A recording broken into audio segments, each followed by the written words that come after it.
நேயர்களுக்கு வணக்கம். இன்றைய இரவு நேர பிரதான செய்திகள். முதலில் தலைப்புச் செய்திகள். வங்கி கணக்கு திறக்க காத்திருப்பவர்களுக்கு விசேட அறிவிப்பு.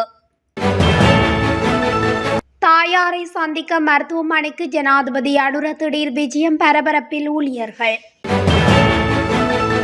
விவசாயிகளுக்கு பாதிப்பு ஏற்படாதவாறு அரிசி இறக்குமதி, அமைச்சர் அறிவிப்பு.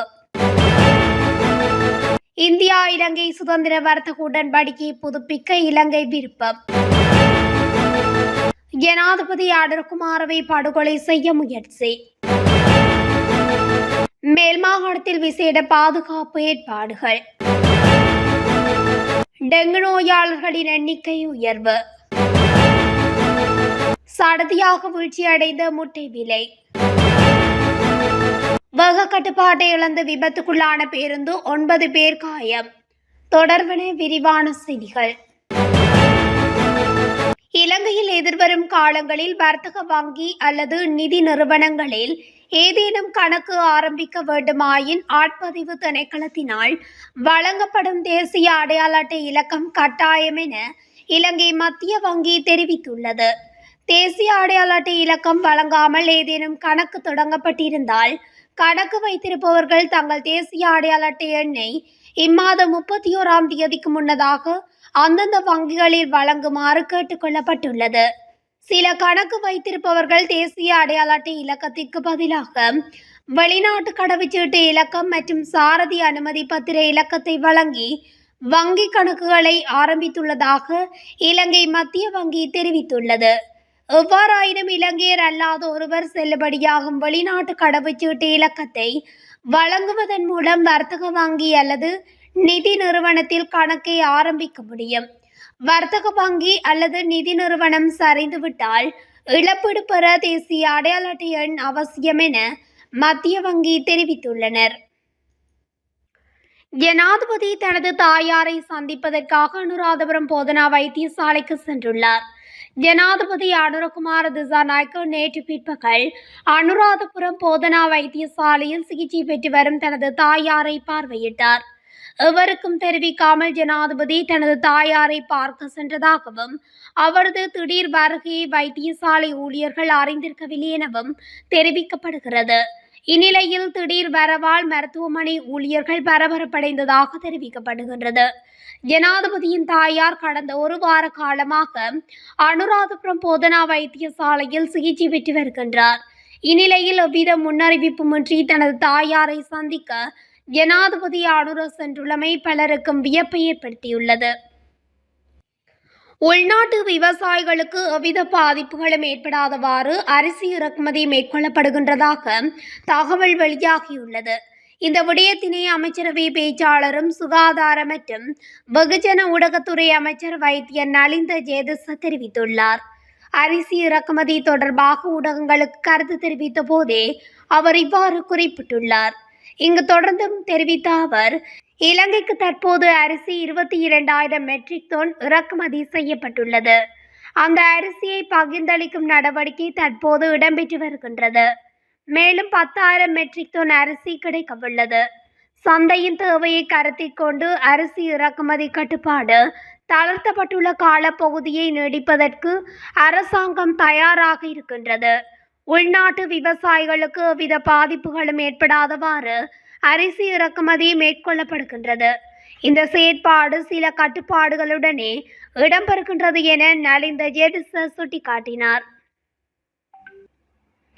பல தசாப்தங்களுக்கு முன்னர் கைச்சாத்திடப்பட்ட இந்தியாவுக்கும் இலங்கைக்கும் இடையிலான சுதந்திர வர்த்தக உடன்படிக்கையை புதுப்பிக்க இலங்கை அரசாங்கம் இந்தியாவுடன் கலந்துரையாடல்களை ஆரம்பிக்க எதிர்பார்த்துள்ளதாக வெளிவிவகார அமைச்சர் விஜித ஹேரத் தெரிவித்துள்ளார்.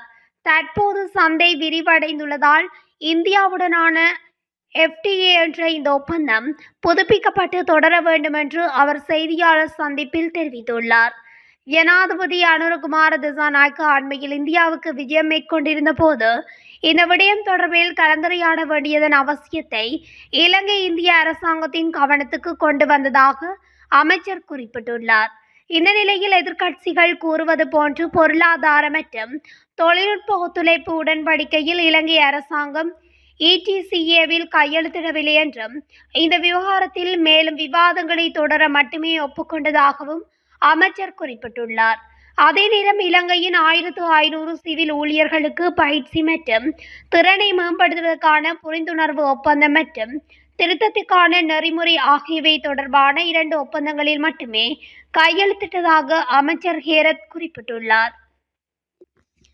இலங்கையில் இடம்பெற்ற கடந்த ஜனாதிபதி தேர்தலுக்கு ஒரு நாள் முன்னதாக ஜனாதிபதி அனுரகுமார திசாநாயக்கவை படுகொலை செய்ய முயற்சித்தமை தொடர்பில் குற்றப்புலனாய்வு பிரிவினர் விசாரணைகளை மேற்கொண்டு வருவதாக நீதிமன்றில் தெரிவிக்கப்பட்டுள்ளது.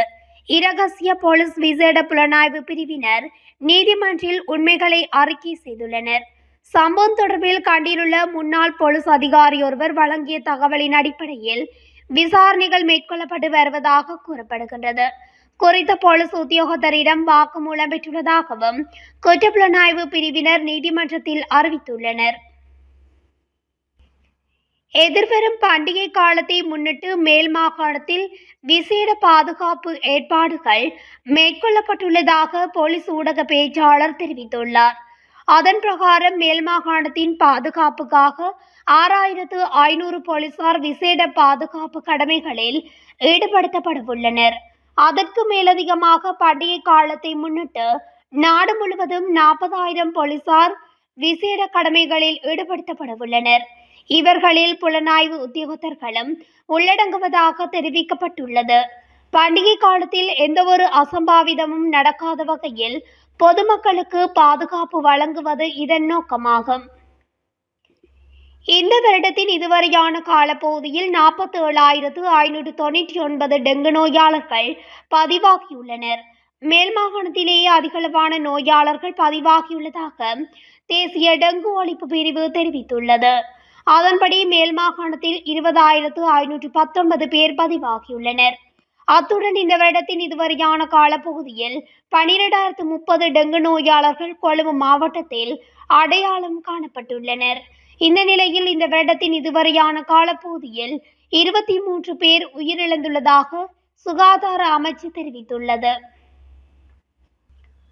முட்டை விலை நாட்டின் சில பகுதிகளில் வேகமாக குறைந்து வருவதாக முட்டை வியாபாரிகள் தெரிவித்துள்ளனர். யாழ், கந்தானை, ராகம உள்ளிட்ட பிரதேசங்களில் முட்டையின் விலை குறைந்துள்ளதாக தெரிவிக்கப்படுகிறது.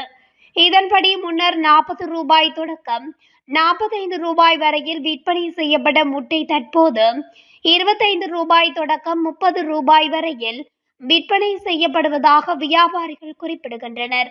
பண்டிகை காலத்தை முன்னிட்டு எதிர்வரும் நாட்களில் சில பொருட்களின் விலை மேலும் குறைய வாய்ப்புள்ளதாக வர்த்தக சங்கங்கள் தெரிவிக்கின்றன. இலங்கை போக்குவரத்து சபைக்கு சொந்தமான பேருந்தொன்று கடுகண்ணாவை பகுதியில் விபத்துக்குள்ளானதில் 9 பேர் காயமடைந்துள்ளனர். குறித்த பேருந்து கொழும்பிலிருந்து கண்டி நோக்கி பயணித்த போது வீதியை விட்டு விலகி மரம் ஒன்றில் மோதி விபத்துக்குள்ளானதாக தெரிவிக்கப்பட்டுள்ளது. சம்பவத்தில் காயமடைந்த 9 பேர் சிகிச்சைக்காக வைத்தியசாலையில் அனுமதிக்கப்பட்டுள்ளதாக போலீசார் தெரிவித்துள்ளனர். வேகத்தை கட்டுப்படுத்த முடியாமையே விபத்துக்கான காரணம் என தெரிவிக்கப்படுகிறது. இத்துடன் தமிழொலியின் இன்றைய இரவு நேர பிரதான செய்திகள் நிறைவடைகின்றன. தொடர்ச்சியாக செய்திகளை அறிந்து கொள்ள தமிழொலி ஊடகத்துடன் இணைந்திருங்கள். நன்றி, வணக்கம்.